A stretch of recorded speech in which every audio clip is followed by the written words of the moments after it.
very odd parents. More than one? This should be fun! Odd parents, very odd parents. Feather suit, nature boots, laser shoot rescue. World peace, hail treats, honey meat, real meat! What? No, leave me alone! My theories, get your own! Odd parents, very odd parents. Timmy, where you'll have to share your very odd parents. Right. Welcome everybody to a brand new episode of Nick Debates. I am Patricia and I'm here with Admin James. Here.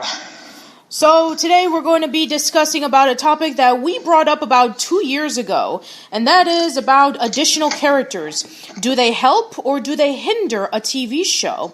So, it seems like in recent years there have been a lot of debates and arguments about how characters just come out of nowhere with a show that's becoming like really successful, and sometimes they help out, other times they don't. And I guess there's no more better time than to discuss about it than, with the 10th season of The Fairly Odd Parents happening just about a month ago. And we have the new addition in the form of Chloe, the quote-unquote Mary Sue of the show, in which she's so absolutely perfect. In fact, she's so perfect that Timmy has to share his fairies with her. I think that kills the logic of the show, because isn't miserable kids supposed to be assigned godparents, not exactly. happy kids? And apparently the excuse is that, I mess up all the time, which is why I'm qualified to have fairy godparents. Yet at the same time, characters such as Tootie doesn't have the fairy godparent. Yeah, the logic of the Fairly Odd Parents has just gotten so muddled over the years, it's not even funny. That's just like being upset at one flaw. It's not a reasonable excuse to have a godparent. Yeah, pretty much so. This whole thing about additional characters coming into a show and quote-unquote ruining it is nothing new. I mean, after all, it's been happening since, when Scooby-Doo. Yeah, exactly. When Scooby-Doo and the Scrappy-Doo show, and we had Scrappy-Doo, who was, Scooby's nephew. And, some people argue it happened before that. So I guess there's a bit of mixture between, dumb characters who contribute nothing, or really annoying characters who just ruin a show's tone, or characters that pretty much take over the main characters, and they just pretty much, become the main stars. And, for Scooby-Doo's case, he contributed nothing. For Scrappy-Doo's case, he was annoying, and at the same time, he pretty much had the same traits that other characters had, and he pretty much just took it for himself. And, a lot of people say that he was kind of like one of the first Mary Sues, but that's up for debate. Alright, so now we can go into today's topic of debate. It's can this be done right? I guess if the character serves a purpose and isn't randomly introduced out of the blue, and if a character is introduced naturally rather than trying to shoehorn in ratings. Yeah. In your opinion, James, what are the best examples of characters being introduced to a show and actually being just as much of the fan favorites as the characters that we have gotten to know in earlier episodes? Susie from Rugrats. Okay. Why is that? Because while she was an additional character, she was introduced in the second season, and she was introduced as foil to Angelica's antics, and she was positively received because they thought it was great to have a character to bounce off of Angelica. Yeah, that's a really good example, James. We have somebody who is the complete opposite of Angelica. Someone who's more positive. Somebody who's more able to defend the baby. Somebody who's able to give good advice. As opposed to Angelica, in which she's mean, she's a bully, and she lies to the babies. That way she can be able to have full control. Yeah, that's a really good example. Other ones? Let me think of another one. I would actually say Joe from Family Guy. Okay, why is that? Because basically it was nice to actually introduce the cop to the series that basically, he's handicapped, but he's a great role model. Was a great role model until later episodes. Because the later episodes, let's not discuss it here. Continue. He's a great role model because he embraces his handicap rather than actually looks down on himself for it. I want to bring up the show that does it the best, in my personal opinion. Avatar: The Last Airbender. Yeah, I agree. Yeah, I mean, when it comes to Nickelodeon, of course, I'm not talking about, like, in general, but when it comes to Nickelodeon, Avatar The Last Airbender did an amazing job with including additional characters in each season. That's because they were able to give them the space and time that they needed to develop.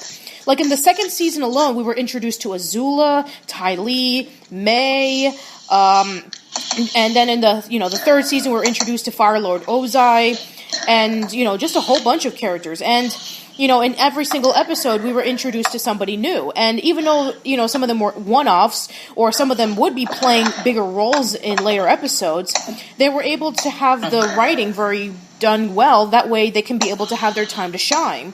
And even minor characters such as June, the bounty hunter, were able to become memorable and fleshed out because they were given the right amount of time, they were given the right amount of words to say, and their personalities was very consistent. Better words have not been spoken. Yeah, and also, then, of course, we talk about the fan favorite of the series, Toph. Toph was introduced to the series around season 2. And, Toph became a really great character who had just as much personality as, say, like, Aang, Katara, and Sokka. Character additions can be done right if you introduce them at the right time, they have a purpose, and they're able to have personalities that it can be separated from everybody else's. Like, for Toph, she's a blind earthbender. She has this really tough attitude that's the complete opposite of Katara and Aang and Sokka. And she's able to teach Aang earthbending. She became the earthbending teacher after Bumi was, taken captive in his hometown of Omashu. I believe that at a certain time, at a certain point, you do not need to introduce new characters to a show unless they're not going to be permanent. Right, exactly. And now that speaking of characters that don't stay permanent, let's talk about the characters that we don't really care for that were added in. So, James, why don't you talk about your least favorite characters that didn't really add anything to the show? I'd say Taffy from Rugrats. Oh, yes, the babysitter. No, I'm not giving a critique of Rugrats, but was she really needed other than the fact that she was voiced by Amanda Bynes? Pretty much no. I mean, people have even argued about, hey, I mean, at least Dill had somewhat of a purpose because, he was Tommy's brother and he did funny things. Or Kimmy had a purpose because, she was the sister to Chucky and she helped him with gain a family and whatever. But Taffy? She was just the babysitter, and she was like the cool babysitter, and she was watching over the babies and stuff like that, and that was pretty much it, and she wasn't even, showcased a lot. She was only in the much later seasons. Somehow, if they bring back the show, as Nickelodeon probably plans to do, I have an iffy feeling that she's not going to be included in the newer TV movie. I doubt it as well, because, Taffy was voiced by Amanda Bynes, and the way that Amanda Bynes is going through her stuff lately, I doubt it at this point. I would actually say Sparky, definitely Sparky. Oh, yes! Oh my god! Okay, so yes, when it comes to the Fairly Odd Parents, we've had Poof, we've had the Anti-Fairies, we've had Chloe, but now we have Sparky, which just was announced that, guess what, Sparky is no longer going to be a part of the Fairly Odd Parents anymore. Which means that whole introduction... Because Nickelodeon doesn't want him back. One of the smarter decisions that they've made in recent years. Was there any reason on why they didn't want him back? Exactly, because basically his voice was annoying, his character was annoying, even the design, he's like the Fairly Odd Parents version of Poochie. You know what? I wouldn't be surprised if they gave him like a Poochie ending in which he just went back to his planet and then he died. Anyway, so yeah, I mean, yeah, Poochie had absolutely, Sparky had absolutely no purpose whatsoever, and they did that whole TV special introducing him, making him look like that he was going to be a permanent member of the team, and then... Yeah, the same thing happened with Poof, and the same thing happened with the Anti-Fairies, and now the same thing happened with Chloe. It's only a matter of time in which, either Chloe just stays way too long and wears out her welcome, or she's going to be removed from the show, and then they'll probably introduce something else. Like, I don't know, maybe Timmy has to move away and, he can't take his fairy godparents with him or something. Or, heaven forbid, Timmy has to share his fairy godparents with Tootie, trying to connect with the movies or something. Exactly. My opinion, first off, I want to point out almost every Klasky Chupo Nicktoon ever. The addition of Dill. I remember when the movie first came out in 98, and I was 12 years old and in middle school. And a lot of my friends who were fans of the original run, like I was, and when they saw the movie, they were saying, like, oh my gosh, Dill pretty much ruined Rugrats for me because he was so annoying. And he was so loud. And then, when I finally saw the movie, I was like, yeah. And you know what? I mean, I know that there's a lot of people who find Dill to be a really nice character, but I never really could get into him. In fact, we recently saw the Rugrats movie, and we are going to be releasing our discussion on it this coming June for the Summer of Nickelodeon movies, so stay tuned for that. I think that he could have had potential, but I just feel like he wasn't executed properly and he wasn't that developed. I mean, like, how can the other babies talk, but he can? Oh, yeah. We complained about that when we were discussing about the Rugrats movie as well, but trust me, we'll save that for another time. Alright, so, Kimmy. We also talked about Kimmy when we were doing the Rugrats in Paris movie podcast, which, again, will be coming out. And, for a lot of people's consensus, she's basically a carbon cut out of Tommy, in which she's not afraid to go out and do adventurous things, and, and then eventually, she would be the... Doesn't Chuck even say that in the movie? No, I mean, like, he basically lampshades it. Yes, he basically said, oh, great, another Tommy. Yes, he does.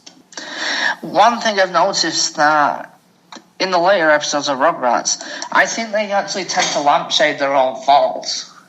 I wouldn't be surprised. I mean, when a show goes for a long time, they do kind of make fun of the tropes of it going long. I mean, look at SpongeBob. Yep. But, SpongeBob does not have the problem of additional characters, so we will not be talking about SpongeBob in this episode. Anyway, so now, Taffy. We already discussed about Taffy, and the dogs I'm not even going to go into detail. Rocket Power. Rocket Power did have an inclusion of a character, and that was the stepmother of Otto and Reggie, who she is actually Tito's cousin, and she was introduced in the TV movie called Island of Menuhine, and it's the second time in the entire series in which they delve into Otto and Reggie's mom, in which when she died in a surfing accident. Yeah, she's in the category in which when they introduced her into the movie and then they gave her a little bit of personality, that was fine. But then as time went on throughout the later season, she pretty much did nothing. So she was another pointless character that contributed nothing, which it's a lost opportunity because... first of all, it was a lost opportunity to develop the mother more. They should have taken the Rugrats route, in which they would have brought out the mother once in a while and maybe talk about the surfing accident, and, maybe Raymundo was a little bit fearful of his kids going surfing because, he lost his wife that way. The mother was only mentioned twice, in the Christmas episode and in the Island of Menuhine. So, it's underdeveloped with the loss of the mother, and it's underdeveloped with the addition of the new stepmother. So, that's another opportunity lost. I think, personally, Rocket Power as a whole is the Nicktoon that has aged the least. Well, that's a popular opinion. But I don't think adding this character has actually helped in the matter. No, in fact, most Rocket Power fans don't even remember this character. Exactly, they only remember the original main four. Yeah, they remember the original main four. Maybe they remember the neighbors and the kids that they would hang out at the skate park and the beach. But when it came to the later seasons, then, this is when people started losing interest in the skateboarding craze.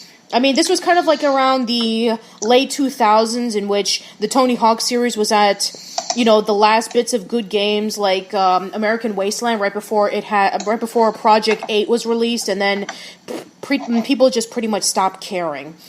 Anyway, then we have the Wild Thornberrys. Smashing, yes. But yes, and that also has its inclusions of unnecessary characters. And we've mentioned this so many times before, but you know what? Since it's the right topic, let's discuss about it again. So, around season 4, they introduced the cousin Tyler, voiced by Jonathan Taylor Thomas. And he showed up in almost every single episode. And he tagged along with Eliza, and they had this sort of rivalry together. So he has the voice of Simba. Yes, the voice of Simba, exactly. And, Home Improvement. Yeah, the addition of Tyler pretty much added nothing. He didn't have that great dynamic with Eliza similar to Darwin. It was just an additional fourth character that Eliza would be traveling with, alongside with Darwin and Donnie. And yeah, he was pretty much nothing. But if you thought that was something, then we come into the 5th and final season with Shane, the singer. And then they brought in this really awkward love triangle between Eliza and Debbie, in which Shane was this pop singer, the equivalent of today's Justin Bieber. And then everybody was screaming and falling in love with him. And then Debbie was arguing about, I'm going to fall in love with Shane. And then Eliza was like, no, I'm going to fall in love with Shane. Which is kind of awkward considering that, number one, Shane is roughly the same age as Eliza, and Debbie is 2 years younger than him. And finally, second, Shane is a pop singer, and in the earlier seasons of the Wild Thornberrys, Debbie liked grunge music. So where did Debbie get the interest of dating a younger teenage pop singer? I just think basically it was just overall to try and take the show in a new direction. But the thing is, there wasn't really much to work with, and I think that the trend basically died down after a while. In the case of Rugrats, I understand that they probably wanted to develop the show, and I don't think it was a desperate attempt for ratings like people say it is, because let's not forget, the show just came back from cancellation a couple of years earlier, and they probably wanted to expand upon it. But with shows like Rocket Power and the Wild Thornberrys, I definitely think it's for ratings. Yeah, definitely. I think it was for that as well. Ever since the popularity of, the Wild Thornberrys movie and the origin of Donnie, they thought that they could really, build up to seeing if they can be able to continue where everything left off. But it's similar to what Clint said, the Rise and Fall of Nickelodeon Facebook page founder. He said this best when we were discussing about the Wild Thornberrys movie back in Nick at 35 Part 4.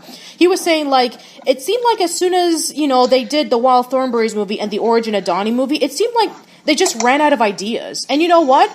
I think it was. I think they literally just ran out of ideas because the popularity of nature shows were losing its popularity, and it wouldn't gain a bit of popularity until a few years later when shows such as Meerkat Manor and Planet Earth would be coming out, and they would draw in people to watching nature shows again. It's just too bad that that channel such as the Discovery Channel has pretty much, ruined what are the qualifications of a nature show is. Anyway, but speaking of which, have you seen the Robot Chicken skit on the Wild Thornberrys? Yeah, I did. I thought it was actually really funny. You want to know the sad? Actually swears. Yeah, and you want to know the sad thing about it is that that's the only time that I've ever laughed at something involved with the Wild Thornberrys. Me too. The show was but that was really funny. Oh man, that skit was great. And they brought back the original voice actors. They brought back, let's see. They brought back Jodie Carlisle, they brought back Danielle Harris, and they brought back Lacey Chabert. So that was awesome. I agree. No, how were they able to do that? Well, Robot Chicken has always been known for bringing in the original voice actors, or the actors who portrayed their characters in TV shows and movies and doing various voices. They've done that for, Macaulay Culkin did that when they did the Robot Chicken skit on Home Alone. Recently, Mark Summers came back and they did a Robot Chicken skit on Double Dare. And, it's not a big surprise. They do this all the time. That's why Robot Chicken is, still such a genius show that not only makes fun of the shows, but also makes fun of something else that's going on. Like that case with the Wild Thornberrys, and then they make fun of the fact that the Discovery Channel is airing all these shows that have nothing to do with nature. Anyway, but we're getting off topic. I mean, even though Shane was only there for like a few episodes in the last season, once again, he pretty much contributed nothing, with the exception of bringing in a weird love triangle between Debbie and Eliza. And I guess they wanted to do this because since Eliza and Debbie, were starting to get along and starting to go on more adventures together ever since Debbie found out that Eliza had the ability to talk to animals in the movie, I guess this was kind of an excuse of bringing her more into the gang, in which ordinarily she wouldn't. She would just be hanging out in the convy or something. Let's see. All Grown Up. So yeah, they introduced two characters into that, and they introduced Harold and Savannah. Well, I mean, Harold technically did show up in some episodes. He showed up in the later seasons of Rugrats, but he wasn't as prominent in Rugrats. He was more prominent in All Grown Up, and he was supposed to be like the best friend of Angelica that they've known since preschool, and I do not like Harold at all. He is such a pointless character, and he's a bit annoying. I don't either. It just seems like they were just trying to find somebody to ship Angelica with, but it doesn't work out well, because even Angelica finds him annoying. Yeah, and then there was Savannah. And Savannah, she's, I don't know. I know she's kind of like supposed to be like the rival to Angelica, trying to be all snooty, and she's a bit more richer. But we already have Susie. Doesn't she already have a rival? Yes. Yes, she has Susie, so having Savannah over is pretty much pointless. And I guess, some people can argue about what about Tommy's on and off again girlfriend Rachel, or what about the one-off characters such as Kimmy's, somewhat not really boyfriend Z. And, preschool days. I'm not even going to talk about that. Here's the thing. I don't like Lila from Hey Arnold. Well, a lot of people don't like Lila from Hey Arnold. Oh. Okay, well, never mind. But the episode that they introduced her in, Miss Perfect, I really thought that was a nice introduction in which, she's kind of like portrayed as Chloe from the beginning, but she actually does have a problem. The problem is that her family is poor. She has a single dad, and they're currently living in this poor apartment. The father doesn't have a job, and they're eating cans of beans, and that's pretty much it. I thought that would have been a really cool way to, make her character stand out. But no, her father gets a job in the end. They never mention about her being poor. And she just becomes, like, extremely super perfect. And then Arnold starts loving her. And then, there's just a massive tease about, oh, Arnold, I like you, but I don't like you. And any episode that involves with Lila, I cannot stand. I'm sorry. I think that's just an obvious attempt to just basically show that, well, Helga's the only one for Arnold, which we all know is true. Yeah, I mean, maybe they could have pulled it off a little bit better, like, with Ruth in the first season, Arnold had a crush on Ruth. She was from the 6th grade. She didn't know he existed, because if we seen the Valentine's Day episode, she thought that he was just a busboy, and, and then eventually she goes off into, seeing another guy, and then she basically leaves him forever, and that's it. And guess what? That was all we needed. Exactly. Yeah, I don't really like Lila from Hey Arnold. And, I mean, if you like the character, that's fine, but I don't really care about it. Another one. Sure. Vinny from Family Guy. The dog. They were trying, I think this was just Seth MacFarlane's attempt of, hey, you don't like Brian, I'm gonna kill him off. I'm gonna put in this other dog who's annoying, and he has this Italian accent, and he's nothing more than just a stupid stereotype, but you're gonna want him back. That's right, you're gonna want Brian back. There's gonna be, lots of petitions, and then afterwards we're gonna bring him back, and you're gonna like it. But I don't understand why people would do that anyway if they were complaining about the direction of his character. I don't know. I just think it was just an attempt to reel in loads of ratings and get people talking about it again. Yeah, that's true. Anyway, so yes, okay, so we already spent the good chunk of over 20 minutes discussing about how this can work and how this cannot work. And I guess, to wrap things up, for any aspiring writers or artists or creators out there, what advice would you give to people if they want to put in an additional character? What I would give is basically make them serve a purpose Add them in gradually instead of trying to force feed it to the viewers, and don't give them a one-dimensional personality just to reel in ratings. Don't try and advertise it as, oh, so cool, man. Just go with the flow. Just basically make it a compelling character like you do with the rest of the main characters.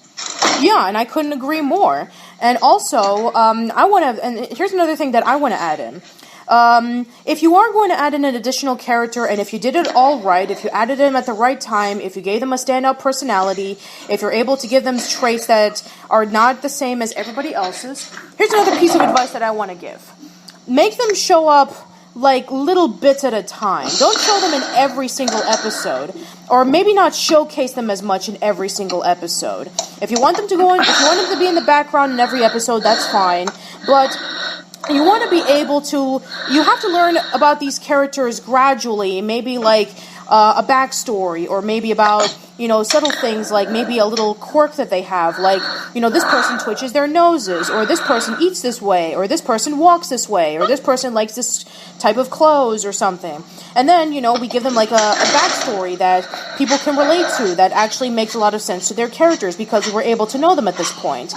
So yeah, you want to keep things consistent, you want to be able to introduce them at the right time, and you want to be able to make them stand out compared to the other characters. Alright, so yeah, I think that should be it for this episode. Please let us know in the comments below on character additions that you like and don't like. And also let us know if you have any more tips about how to introduce characters the right or the wrong way.